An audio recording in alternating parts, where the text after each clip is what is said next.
Sometimes the most profound lessons in life come from the quietest places, not from textbooks, not from trophies, but from stillness, from a flower, from a silent corner in the garden of your heart. Emily, 17 years old, the top student, the perfect achiever, the pride of every parent and every school board. Always first, always flawless.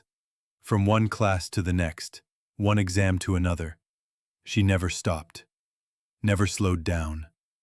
But behind the applause was a soul silently breaking. She couldn't sleep, she couldn't breathe, without feeling like she was falling behind. She smiled, but her eyes had forgotten how to sparkle. One evening, her mother placed a gentle hand on her shoulder and said, "Sweetheart, summer break is here. Why don't you visit Grandma in the countryside?" Emily sighed. No Wi-Fi, no Netflix, no friends. What am I even supposed to do there? Her mom smiled softly.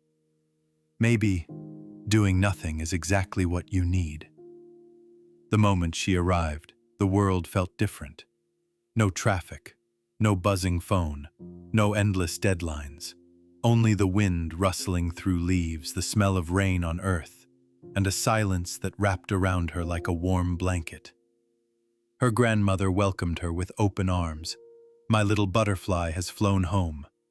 Emily forced a smile. "I think I feel more like an exhausted bee, Grandma." Her grandmother chuckled gently. "Then it's time that little bee finds a garden to rest and heal." The next morning, before the sun fully rose, Grandma whispered, "Come, there's someone I want you to meet." Still groggy, Emily followed her into the backyard. There, tucked into a quiet corner, was a tiny flower bed. Grandma handed her a small watering can. "From now on, these flowers are your responsibility. Water them, sit with them, speak to them if you like. Don't expect anything. Just be there and wait." Emily blinked. "That's it? Just watering and watching?" Grandma nodded. "Yes, and listening. These flowers will teach you what no classroom ever could." At first, Emily just went through the motions. Water, sit, sigh, repeat. It felt pointless, a waste of time.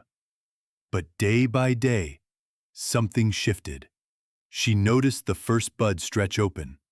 She felt sunlight kiss her skin. She saw a butterfly land without fear. There were no grades, no gold stars, no applause. Yet, for the first time in years, she felt whole. She sat in silence and didn't feel guilty for it. One golden afternoon, Emily turned to her grandmother and said, "Grandma, I don't know why, but I feel lighter.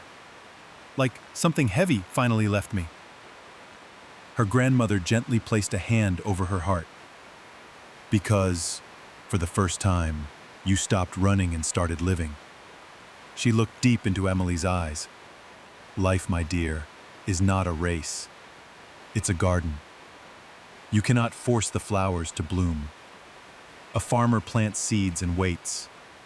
He doesn't shout at the soil to grow faster.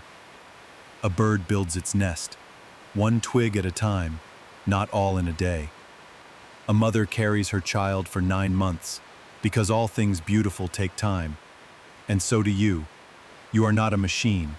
You are a seed. Water your mind with kindness. Let love shine upon your soul. Uproot the weeds of fear, anger, and comparison. And trust, your flower will bloom. In its own time, in its own way." Emily sat in silence, a tear gliding down her cheek. "Thank you, Grandma. I think I finally understand." As she prepared to leave, Grandma placed a single blooming flower in her hand. "You helped this flower grow, and while doing that, you helped yourself grow too." Emily smiled, eyes glowing with a quiet certainty. The next time I feel lost, I'll return to the garden inside me. In a world that never stops rushing, be the one who chooses to slow down. Not everything is meant to happen fast. Like flowers, we all bloom in our own season. You don't need to prove anything by how quickly you succeed. You just need to show up, each day, with love, with presence, and patience. One day, your flower will bloom, and when it does, it will be more beautiful than anything you ever tried to force.